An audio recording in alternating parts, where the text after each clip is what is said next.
Welcome to the Weird Works podcast. I'm Dr. Christy, your host. Join us for conversations about alternative and sometimes controversial healthcare topics. This podcast will provide the evidence that you need in order to make informed decisions about your health, to empower you with the facts that you need to advocate for your health, and to encourage you that there is hope your body heals. Join us from experts from all things weird, as well as the testimonies of people with stories of radical healing who were once told that perhaps their condition was a death sentence, that they would just need to live with it, or that drugs and invasive surgery were the only answer. Let's get into agreement that if there is something natural and non-invasive that could be helpful, that it could be your first option rather than your last resort. Hey everybody, it's Dr. Christy and Mr. Harvell. So we've got the rare opportunity to get both of us on the podcast this afternoon. But I wanted to bring Scott in because he definitely has a story. He has his own testimony to share. And it's pretty pertinent to the times with everybody's under stress coming out of 2020 and just with us trying to instill hope and encourage others that there are other things out there other than drugs and surgery, but his story is pretty powerful. And so we're going to get him to explain that whole thing on film. And hopefully he doesn't make me cry. Hopefully I don't cry. Hopefully we don't have any tissues in here, so you can pray for us. So Scott and I think I got it correct, 13 years, right? Yes, you got it correct. I'm the dude in the relationship. So we've been together for 13 years, and so we moved here 6 years ago from upstate New York. And, you know, I knew up there that he struggled with some seasonal stuff with depression. You know, there would be times where definitely like he would be on the couch and kind of lounging around. And so doing what I do in the clinic, you know, I would give him vitamin D and some St. John's wort and just try to treat him nutritionally, and then we would get through it.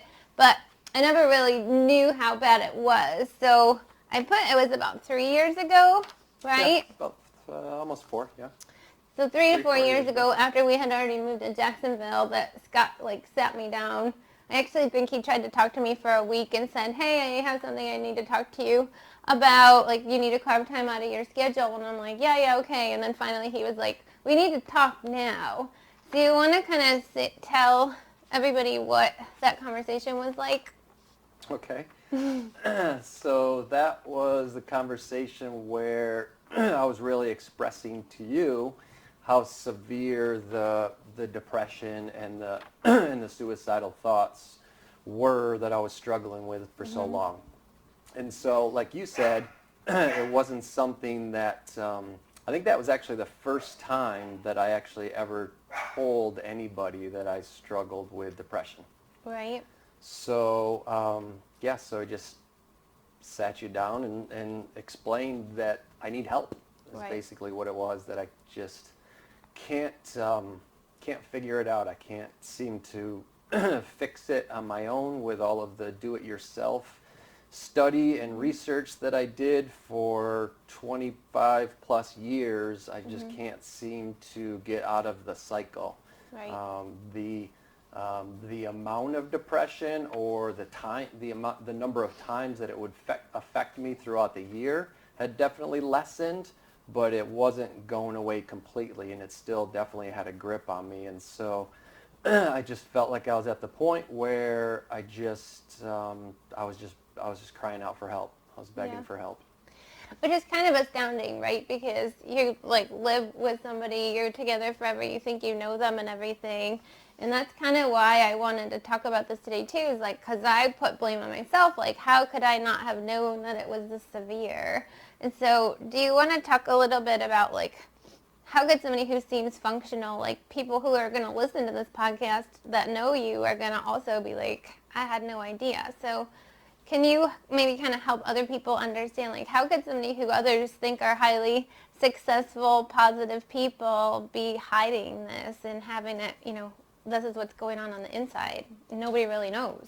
Yeah, so I guess I can only speak for myself, but it was a couple of things. So one was shame, you know, and fear, right? So not wanting to not wanting to put a label or to express that I had a problem or an issue that I couldn't handle. And so I just kept it in, and I was just, I guess in for the past 25 years, I was just a really, really good actor. Yeah. I just put on a really good face, is the best that I could. I Right. pretended like everything was great. And it did, honestly, when I'm out and about and when I was with other people and when I was working and when I kept my mind active and kept my body active, it definitely helped. Right. It's really when you're struggling with that, it's when you're on your own and it's just you and yourself. That's when, you tend to spiral downhill, and that's when it really takes a hold of you. And at that time, too, you had started working from home, right? So you had a change in dynamics where you were by yourself a lot more often, right? Right. And that might have helped you kind of realize, like, this isn't going away. Right. Yeah. So when he told me that, of course, me being the doctor, I'm like, okay, well, we have to get you help. Clearly, like, we have a lot of different options of what we can do. We know a lot of things. Like, we've got to fix this. And so right away, like, I kind of said to Scott, like, I know what we need to do. And so do you want to talk about that, like, what we did right away? Yeah, so you were currently going through UNS, right? And yeah. so you thought that could be a good first step to go and talk to those counselors and see if they had anything that they could offer, right? Right. And so reach out to them and talk to them, and and so naturally my first response was defensive, right? My first response was, no, I'm not going there. Right. It's it was Dianetics, L. Ron Hubbard, and he's got a bad reputation with with that aspect of that church that he belongs to or started. He's trying not to say Scientology, but in full disclosure, I feel like it's pertinent to the story, and we can just do a sidebar and say, like, we're Christians, like, our faith wasn't shaken. We weren't going to, to try to, find some other service to worship, but I did know about this technique that they offered, and I had studied other techniques. There's a lot of subconscious, like, reprogramming type techniques that kind of just diffuse the subconscious programming that we have that repeats patterns throughout our lives even when it doesn't make sense. And so I knew the science behind the technique. I didn't know anybody locally who was doing anything similar, but I knew other techniques. And so, we were under the advisement of Yulon, and we trust them. And so we felt like we could go and get these services for him without subscribing to the rest of the whole Scientology thing. So I just say that so you don't feel awkward about the rest of it. Sure.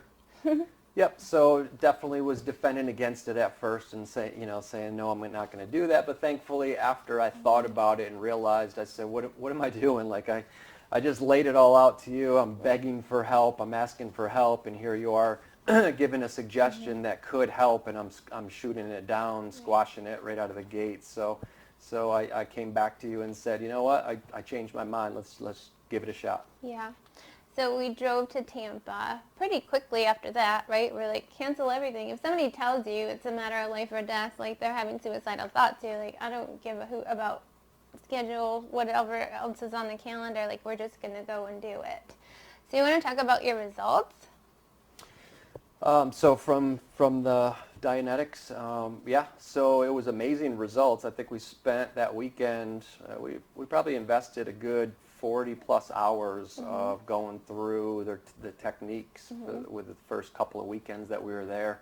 And I had drastic results. I mean, they put me through an examination, a test of like my feelings on things, like a depression test, and it was pretty meek and pretty like severe. Yeah, severe as far as the results. And then after going through the program, they gave me the same test, and I think they probably have it hanging on a wall as far as like a poster child of extreme night and day difference of improvement.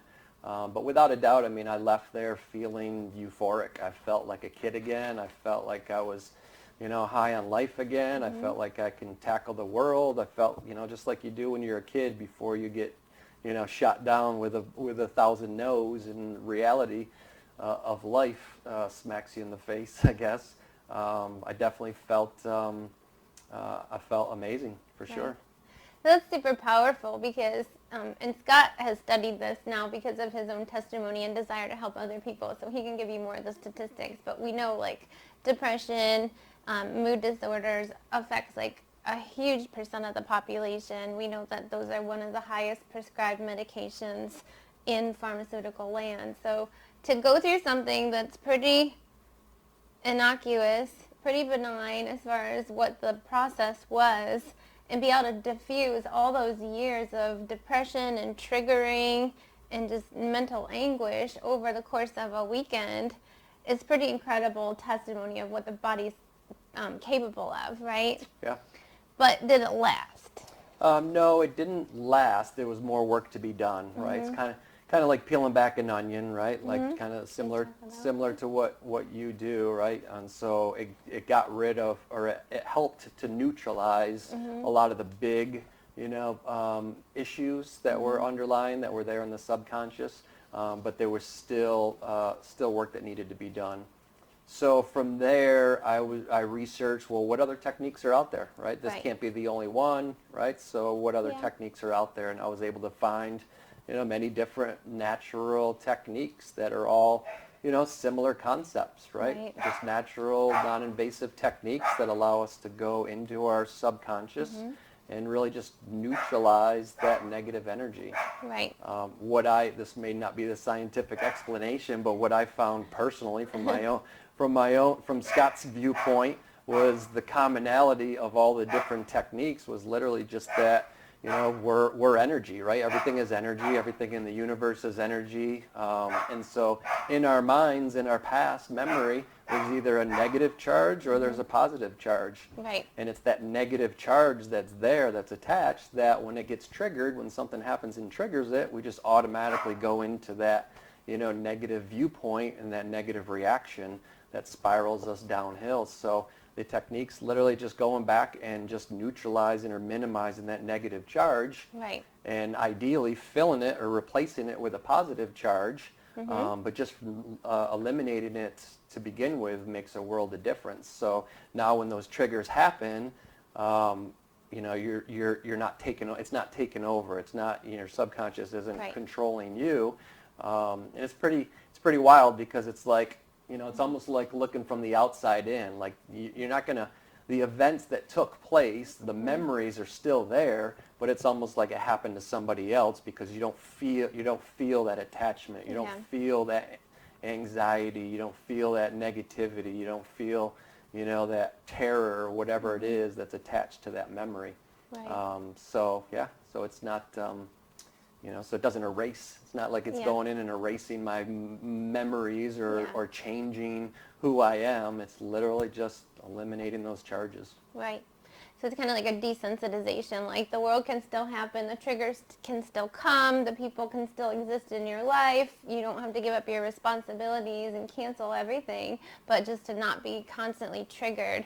Because that's kind of what's cool about some of these techniques is that, maybe at one point that reaction served you for maybe a survival type of a mechanism, kind of like that fight or flight, and then what happens is patterns repeat over your lifetime, over your adulthood, and you might find that you're constantly, like, certain things like squash you or make you feel anxious or less productive, and you're not able to put a finger on it, like explain it, you know what I mean? And it's because you're having this charge or reaction to something from maybe even when you were like an infant all the way up to 7 years of age, and so it no longer serves you anymore. So any of the techniques that, we've studied and tried, just like he said, diffuse it. So I thought you did a good scientific explanation. That was good. And I will mention, too, we're going to talk about Dr. Megan, Dr. Mike, and Dr. Kevin, some of the gurus that we found locally to go to, specifically for neuro-emotional techniques, seems to be the one that we've landed on that we could find, and it was easily accessible. locally here in Jacksonville. But Dr. Meg and Dr. Mike were both guests on previous episodes of the podcast. So if you go backwards, you'll be able to find Dr. Megan and Dr. Mike Longyear, and they can explain a little bit more of the science of how they do and the neurology of it as well. Yeah.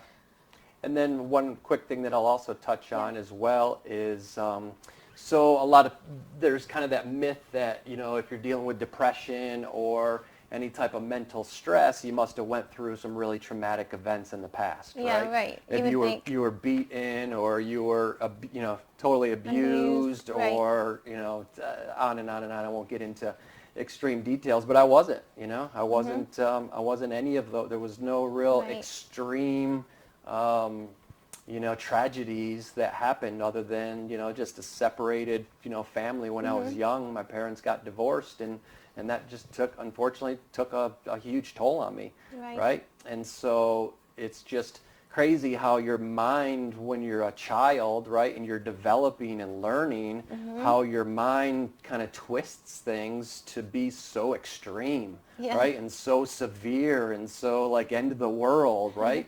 And but as an adult looking back, you realize, oh my, that wasn't even close to reality, but it's stuck there. Right. It's just implanted into your brain because you believed it at that point that, this is, that this is a severe, super severe event, that my parents are getting divorced and I'm not going to have both of my parents and et cetera, et cetera, et cetera. Well, and that's, as a child, your mind is always recording, and so you're starting to create all your belief systems, and that's your very first impression of family, relationships, stability,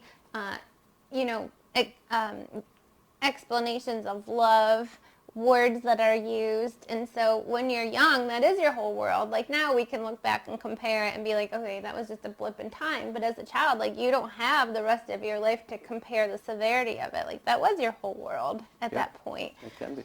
So I say that too for people to understand, like as a child is growing and developing and recording and perceiving their world, the importance of providing a stable environment, or understanding like kids that are coming from separated homes, adoptions, that they have these things that have been recorded, and so you can't just talk somebody out of their feelings or reactions to it because it's physiologically programmed now. Your body, your chemistry, your hormones are going to go there, and sometimes mind over matter. Like Scott can tell you, he tried all the self-help. Like when I first met him 13 years ago, he was into all the self-help. He had read every book. He, never gave up. He persisted in trying to DIY it like he said, but it wasn't successful because he wasn't getting to that root of the problem, right? Yep, exactly. Yep.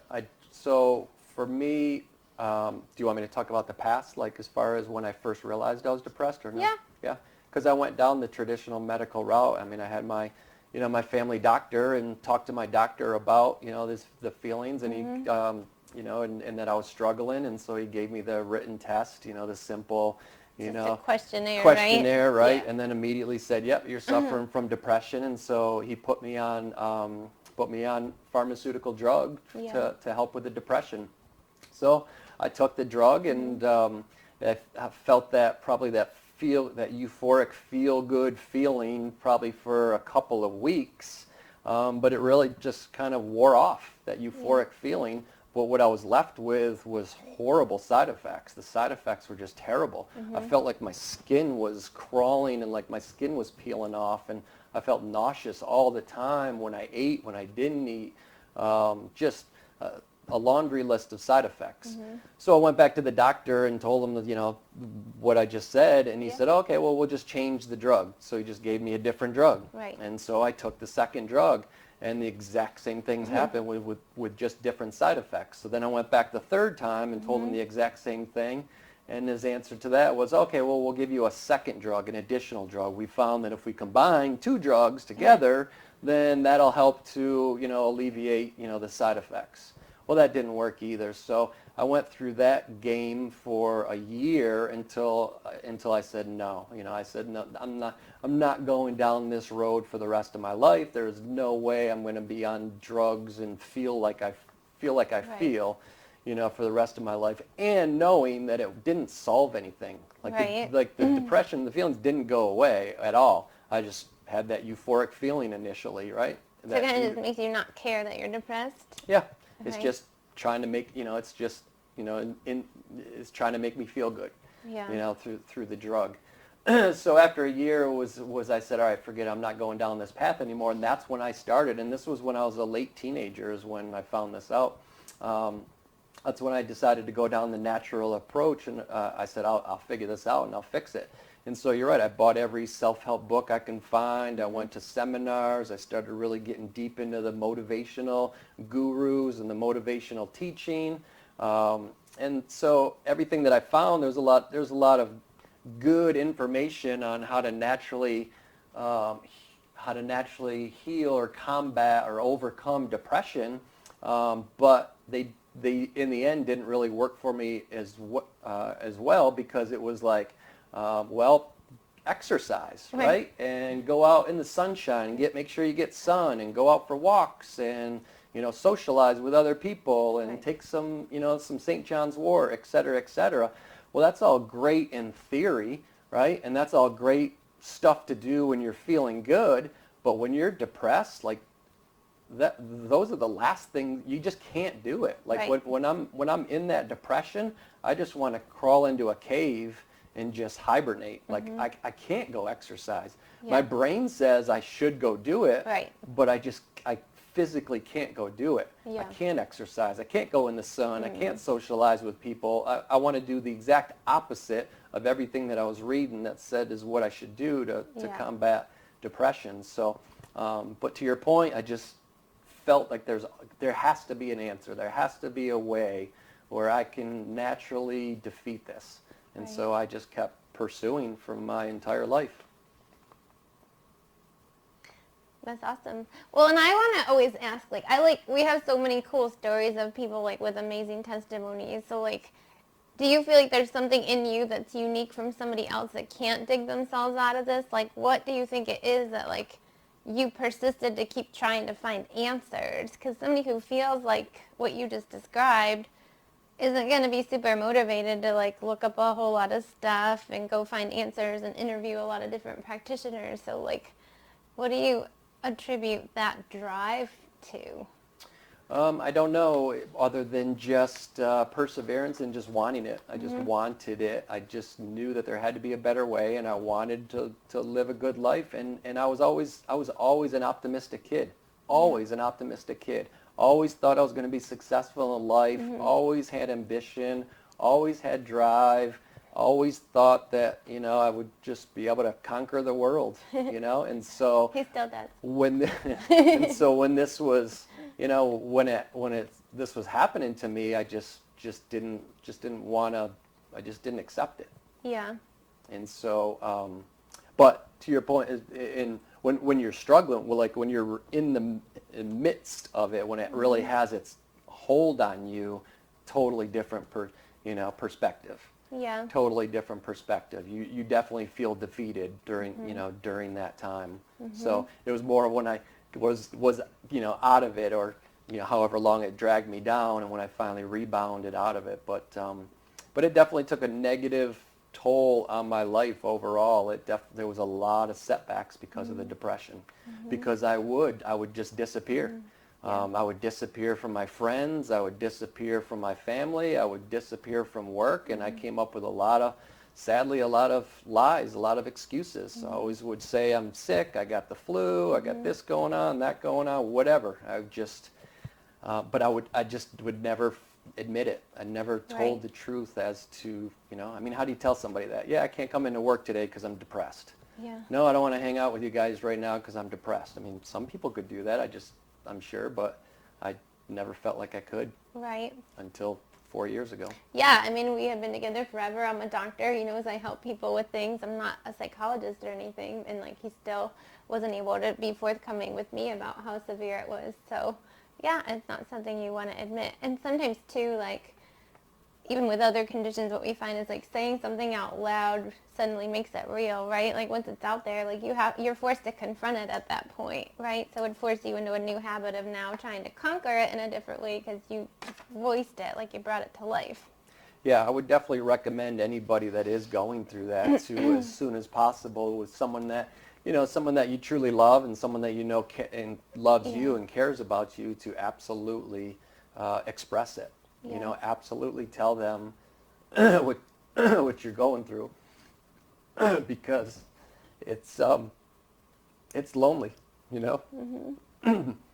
doing it, trying to figure it out on your own, and you think that you can, on your own, but the reality is you're in that position for a reason. You're going to do the best for yourself that you possibly can, and when you're cycling through it over and over and over again, you're proving to yourself that you don't have the answers. Right. So you can't. Well, and that's defeating too, right? Yeah. So so you really do need to be able to confront it. You need to be able to vocalize it, and you need to be able to ask for help. The sooner that you could do that, the better the faster and closer you're going to get to the journey of getting results. Right.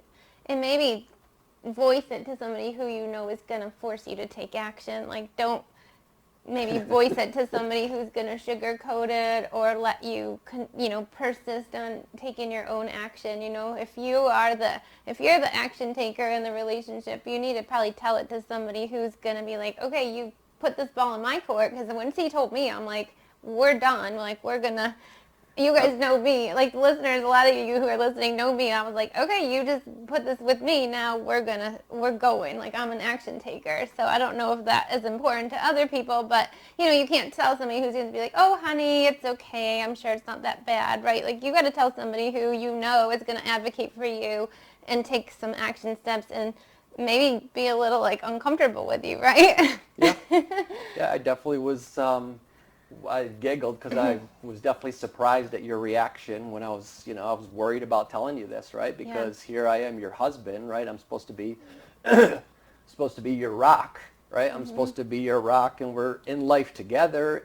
And I felt guilty for so many years that I didn't tell you, because I felt like this is probably something that I should have shared with you before you committed the rest of your life to me, right? Because at that time I felt like I'm pretty broken. Like I don't know how to fix this, right? And so I was really worried about telling you, because I thought that, how are you going to take it? Like, are you going to be mad? Are you going to be angry? Are you going to think less of me? Are you going to want to leave? Like, I'm thinking of all those negative thoughts. And so it's pretty funny when I finally broke down and told you, your response was just like, okay, no problem. We'll fix it. I got it. I got it covered. I'm like, okay. Like, how? Like, I don't know, but we'll figure it out. We'll get some answers. Yeah. Okay. But go for it. Let's do it. I'm a little crazy, so my conviction for the body to heal is super high because of my experience and whatnot too. So maybe that's not how everybody will do it, but I think it could be encouraging, to hear our story and a reaction. Like, of course, when you're down and you're roller coastering, you're gonna perceive that it's gonna go the worst scenario possible, because you're already in that, like, school of thinking, worst case scenario. That hopefully that conversation for other people who decide to kind of speak out and voice what's going on is probably not going to be as bad as you think it's going to be, right? Sure. Right. Yeah. So, is depression and mental health an epidemic? Do you want to share, like, with your own research of what you tried to do? Do you have some numbers that are at the top of your head without documents? So it's millions of people that are suffering from, mental stress. Personally, and again, I'm not a doctor. Personally, I don't think of it as a disease. I don't think depression is a disease. It's a mental disease. I think it's just what we just explained. It's just, the memories, that energy from perception from when you were a kid, or traumatic events, right? But it all could be cleared out. It all can be resolved. Right. Most of it, I should say, most of it could be resolved where it's not controlling your life. Right. So as far as the epidemic, I think most everybody probably struggles with different levels of it. Sure. Some people struggle, more than others, right? But we all have those charges in our subconscious. But I think now more than ever, the light is being shined on it, and people are realizing that they're having that struggles because they're more alone now with the whole social distancing and with the whole quarantine and the whole working from home.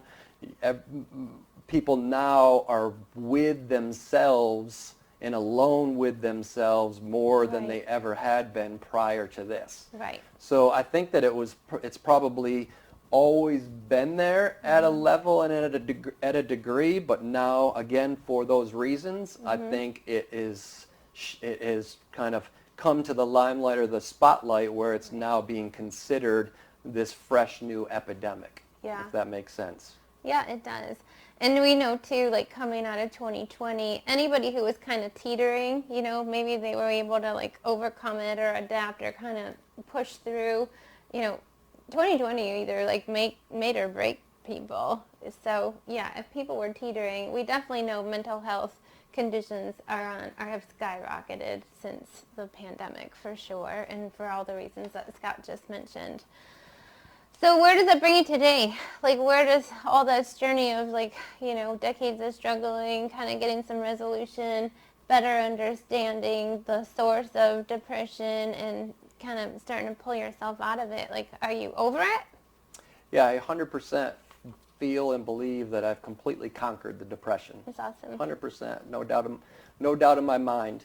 So does it ever try to rear its ugly head, right? Are there ever triggers? Absolutely, right? Yeah. So there's definitely still things there that get triggered. Here's the difference though. So when things get triggered now and I feel it, you know, creeping in, right? And I feel it trying to take me down, I have that awareness now where now I can say no, you know, I have control, right? Yeah. And it's not, you know, and it's not nearly as bad as, you know, my body or my subconscious wants to take it. And so I go through techniques, you know, working on myself to try to clear it out that day. And sometimes I'm successful and sometimes I'm not. But the main difference is I'll go to sleep that night, I'll wake up the next day, and I feel perfectly normal, perfectly amazing, and I just chalk it up to a bad day. Whereas in the past, that would spiral me down for weeks, sometimes months, of as soon as it triggered, as soon as it clicked, I had no control over it. It would just be up to time. Yep. Yeah. Exactly. So so definitely drastically better than I was for decades, but always still gonna continue to do work on myself. I still, even though I feel like I've conquered it and defeated it, I still every week go to Dr. Kevin and still get treatment. I still do meditation, I still pray, I still do gratitude journals, I still do all the techniques that worked for me, and I will continue to do so, whether I have the depression or not, just because it puts me in just a the best place that I've ever been in my life. That's awesome. So it's worth continuing to do. Okay, so we can't not talk about diet and nutrition and exercise. So how important have those influences been? Like if you eat... That was night and day. In hindsight, seeing the testimony of, or seeing the how important nutrition is and how important diet is. So for me, the real quick, journey for me as a kid, I was like most kids, I was a sugar fiend. I loved candy and I loved sugar. I would get my allowance and I would go right to the store and I would buy as much candy as I possibly could with my allowance. Scott Harvell. I did. Oh. What can I tell you? I was a kid. I loved it. And so growing up in our household, normal household, we cooked our meals. Meat and potatoes and vegetables for our dinners, but we still had the processed foods in the household, right? We still had the chips, and we still had the boxes of cereal, and we still had the Pop-Tarts, and we still had the crackers, right? All the processed stuff. And so I was one of those lucky ones that had a high metabolism as a kid, and I was always active and an athlete. So I could never put on weight. So from the outside in, I always looked like I was healthy, right? I never looked like I was sick or unhealthy. But from the inside, I started having issues. So from the time I was an early teenager, I started having heartburn every single day, and my guts were a mess, cramps, and my bowel movements were terrible, and just always, indigestion, and just, having issues to the point where I had to start taking a heartburn pill from the time I was an early teenager, contrary to my mom's belief. She's like, there's no way you could have heartburn, this young. I'm like, I don't know what to tell you, but I do. Yeah. And so fast forward of just eating whatever I wanted to eat, thinking I could get away with it. Then I go into college, and after college, when it's making my own decisions of what to eat, I look back in hindsight, and everything that I ate was glucose and sugar related. Right. Everything I ate converted to sugar. It was all what I call the dry carbs, right? So it was all the breads and the chips and the crackers and the pizza and the wings and fast food, and anything and everything was non-nutritional, right? And so I found, continued to spiral downhill, where every single day I was just dead tired. I was exhausted every single day. I didn't have any energy. I felt like I could take a nap all day long every day, and on most days I did take naps. And so same thing, I would try to figure out how to, to do it yourself, how to combat it. And so I would buy the supplements or whatever I needed to buy to help fix it. But nothing was really, or at least nothing that I was researching was really, again, talking about the root cause. It was just treating the symptoms. Symptom relief. I need energy. Okay, here's a supplement booster. I need this. Okay, here's a supplement booster. But continued to eat the garbage. Right. And so horrible energy, brain fog every day, all the time. I just felt like, there was just that cloud, of hovering above me. And so just couldn't think straight, making a ton of mistakes. So just fighting through that every single day. And then, of course, combating it with stimulants. So I would drink the 5-hour energy shots and the Red Bulls all day, and coffee and caffeine all day. So sugar consumption, food, with the stimulants, and then sadly alcohol all night long to kind of bring me back down, and dealing with the pain and the suffering and the depression.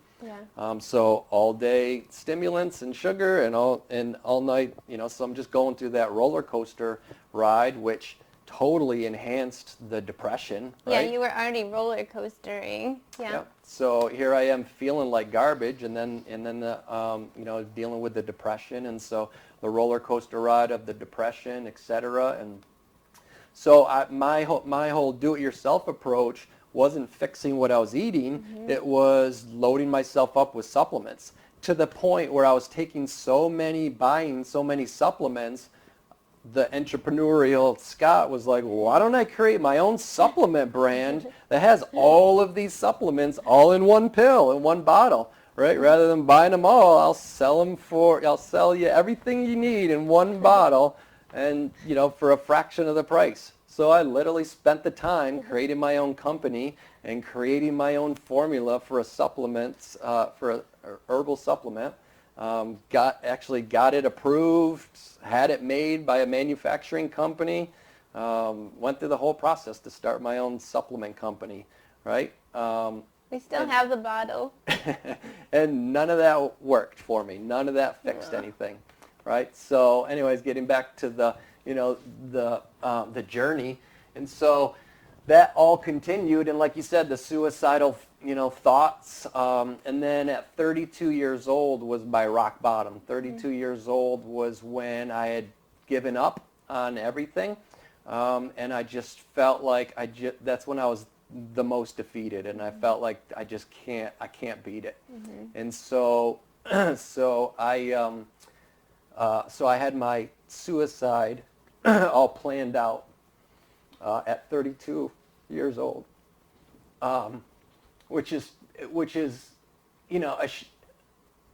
discouraging and a shame to begin with. But at that time, I had a 4-year-old son at the time, who my son is, the world, the world to me. So that tells you how crippling it can be when, even with your family and your loved ones and a child that you cherish, right? You're still willing to take your own life because you're just struggling so much. Yeah.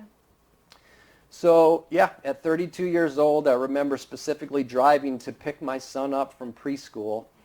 It was early afternoon because he's 4 years old, right? So early afternoon, and I'm going to pick him up from preschool and figuring out who I'm going to take him to so I can drop him off so that I could go and take my life.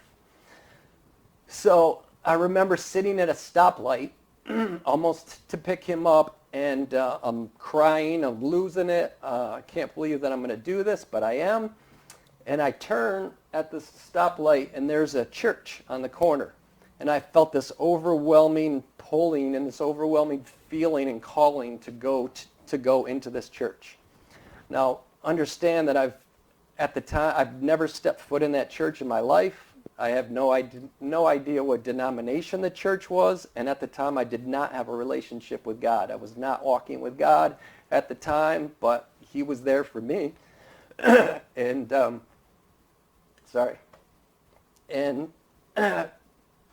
was pulling me to save me into this church. So thankfully I listened, and I turned my car and I pulled into this church, and there was 2 cars in the parking lot. Again, it was the middle of the day, early afternoon. So the church was not open. So I walked up, and thankfully the door was open. I walked in. A lady greeted me, and she could see that I was, visibly a wreck, and asked if she could help me. And I just said, I just need to go to the altar. I need to go to the altar, and I need to pray. I don't even know how I knew that, but thanks, Grandma, for forcing me to go to church as a kid. So I went to the altar. I got down, and I just lost it. And so I wish I could tell you that audibly that God spoke to me. He didn't, but he did. I just felt this overwhelming feeling of peace just rush through my body, and just all of that burden and all that weight was lifted. And so I had that moment of clarity of like, dude, what are you doing? You're 32 years old. You have so much to live for. There's so much ahead of you. Like, you can fix this. Like, this is ridiculous. This is not the end. And so that was my rock bottom. I left from there. I went home, and that's when I made the change of where I knew I have to make a difference, right? And it was the clarity of, it's not, the supplements weren't the answer. It's that junk that you're putting in your body. Mm-hmm. That was God. That was him, giving me that explanation. And so at home, I threw away all the garbage. I threw away all the junk food. I threw away the alcohol. I had a homeless person that was living on my couch in my house, because why not? You got nothing else to live for. It was a friend of a friend, social, whatever, and he needed a place to stay. Sure, come on over, stay at my house. So I asked him that he needed to leave because he was certainly a bad influence. We were not doing the right things as far as what we were putting in our bodies. So anyways, I made a conscious effort to clean my life up. So fast forward, at best in the beginning, I would say I was 50-50, right? 50% of the time I was putting clean food in my body. The other 50% of the time is bad habits. Mm-hmm. Still eating the junk food, still answering, the bad habits, the mind asking for all this junk. So it was really, so I had my good days. It was really the bad days that had more of an impact. So I'd feel good, but then when I would eat the junk food, then I'd feel bad afterwards, where I was the next day I'd be tired and lethargic, and I have the brain fog. And that's, like I said, where it clicked, where I was like, no, I don't want to feel like this anymore. Right. This is what I don't want. I want to feel like I did on my good days. Mm-hmm. So that helped me to say no more to the bad stuff and yes to the good stuff. So 50-50 turned into, 60-40, and, I just progressed the best I could. 5 years after that, after rock bottom, is when we met, and when we started a relationship. It took it to a whole new level of obviously getting chiropractic care, doing the nutrition response testing, really figuring out what, my body is sensitive to, the exact nutrients that I need. And then the clean eating went to 70-30, and then I advanced to 80-20.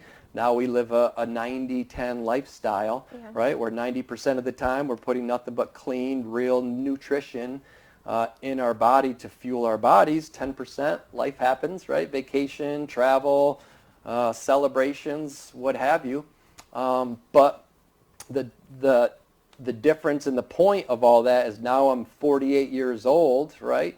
And now I'm no longer on heartburn medicine every day like I was from early teens up until almost 40 years old every single day.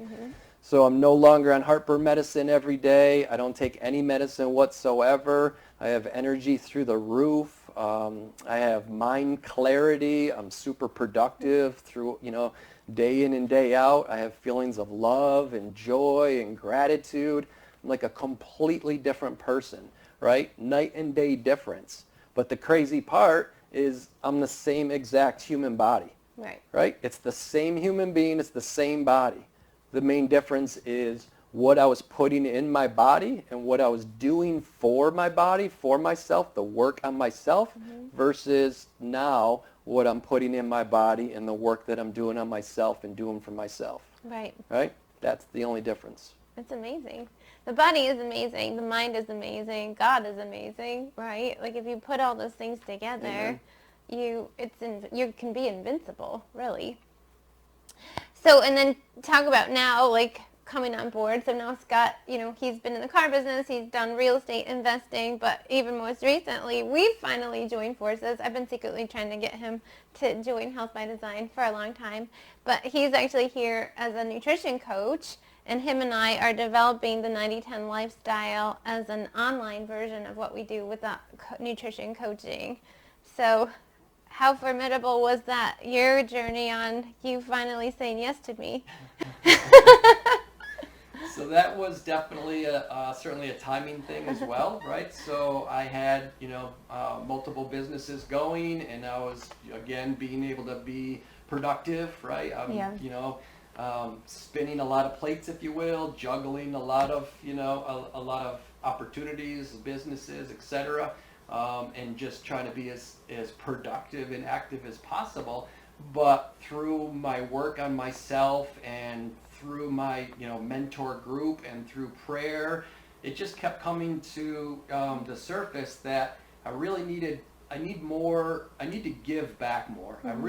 I need to have more of a purpose, right? I was just, with the businesses, it's great, but I was just chasing money. I was just chasing objects, money, whatever you want to call it.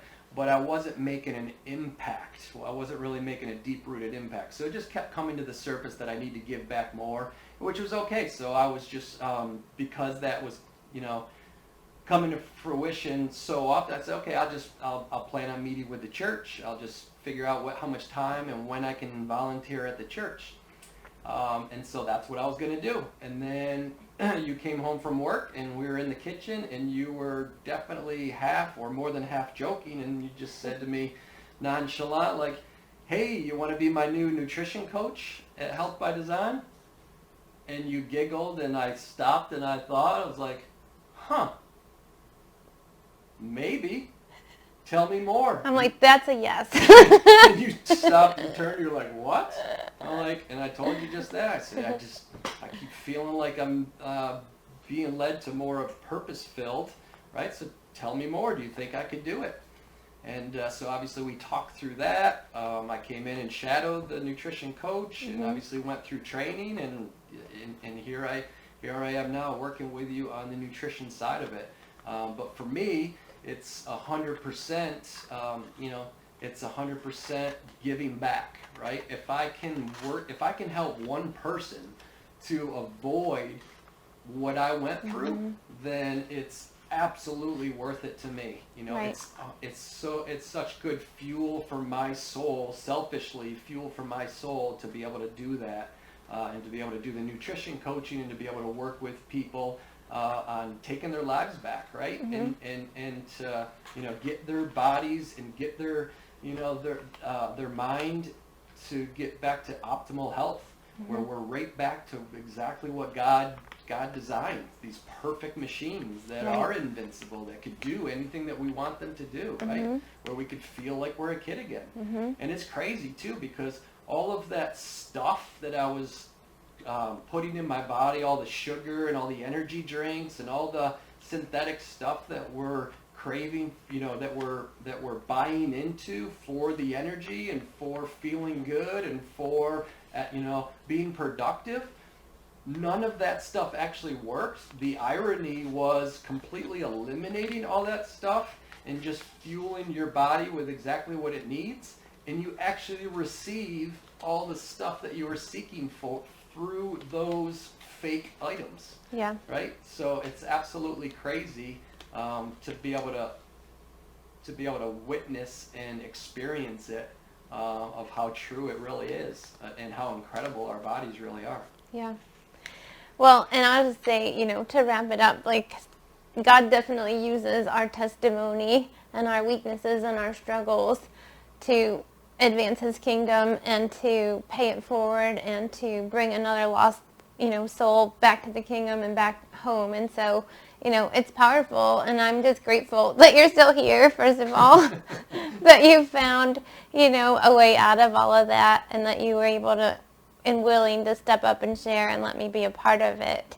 And just grateful now that, we can share this story with other people in the hopes that it will encourage people to not lose faith and not give hope, and to reach out to somebody who can help them, and not to say that everybody's story has to be written exactly the same, not to say that there isn't a right time and place for medical intervention. We're not discouraging you if you, need help, but know that you still need to do the work. You need to, get to the underlying root of the problem and heal your body and solve some of these triggers, and get your body right and balanced, and it will heal.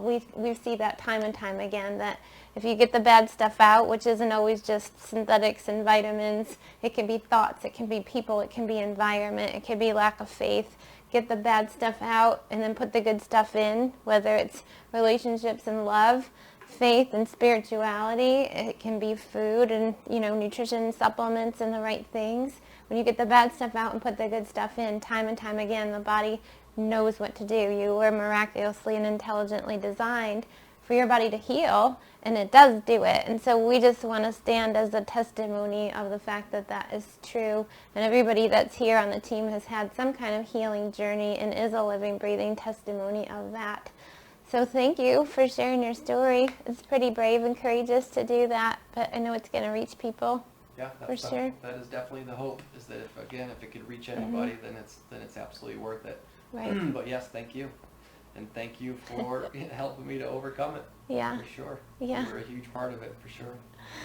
And All right, I'm grateful. Well, that's our online testimony, unpracticed, unrehearsed. So we are going to sign off as the Mr. and Mrs. Harville in Good Health Naturally. We hope you can also have a testimony, whether it's written or has yet to be written. In Good Health Naturally, we're signing off. Thanks for listening.